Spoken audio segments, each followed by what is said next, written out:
Hello there, welcome back to Creasing Friendly. In today's video, I'd like to teach you how to speak in part 2 of the IELTS speaking test. Well, in the IELTS speaking test, there are three parts, part 1, part 2, and part 3. In part 2, which is today's focus, candidates have to speak on a topic for up to 2 minutes. Before that, they'll be given 1 minute to prepare their talk, and in the rest of the 2 minutes, they'll have to speak on that topic non-stop. Speaking on a topic in any language for non-stop for 2 minutes is not an easy job, so it requires certain strategies. And it's recommended that you spend 1 minute preparation time to study the topic as well as the 4 bullet points. And as an answer to each bullet point, write down just a few words, not complete sentences, because you will not have that much time. And so, one question students frequently ask me is whether they should cover all the bullet points in their speaking test. And the answer is no, they don't need to cover all the 4 bullet points. As long as they speak on the topic, it's fine. And another question candidates often ask me is should they speak in the same order as the bullet points? The answer is no, not at all. If they speak on the topic non-stop for 2 minutes, it's fine.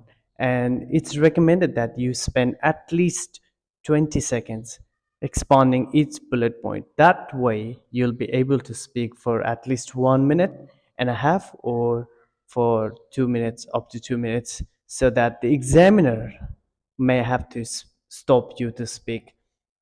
It's better if the examiner asks you to stop than if the examiner has to ask you to encourage you to speak, because you're not showing that you can speak. So here follows one sample answer about an interesting topic, which is a piece of electronic device that you find useful. I hope you find the topic interesting, and I hope you find invaluable insights into how to prepare and how to speak on a topic in part 2. I hope you enjoyed this video. I hope you derive a lot of benefit from watching this video. Good.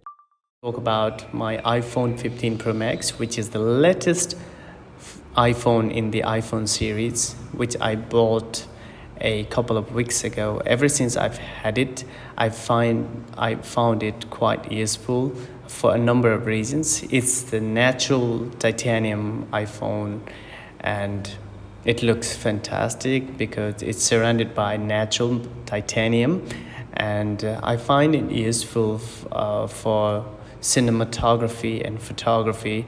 That's because this iPhone 15 Pro Max is best known for its best camera quality. It allows you to capture pictures of objects, places, landscapes without making any modifications or changes to them. And it also contains one feature in cinematography which is called cinematic mode, which allows you to make videos in which you can focus on objects or people and blurring the background just the same way as in the movies or films.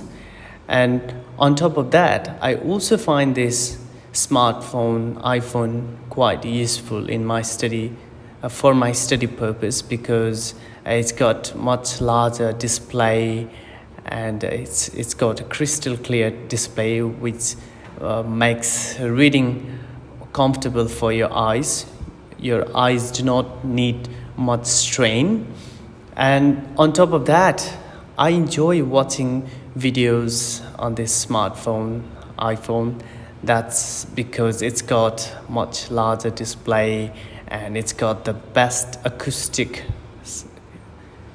stereo sound quality, which makes you feel like you're watching videos in the cinema.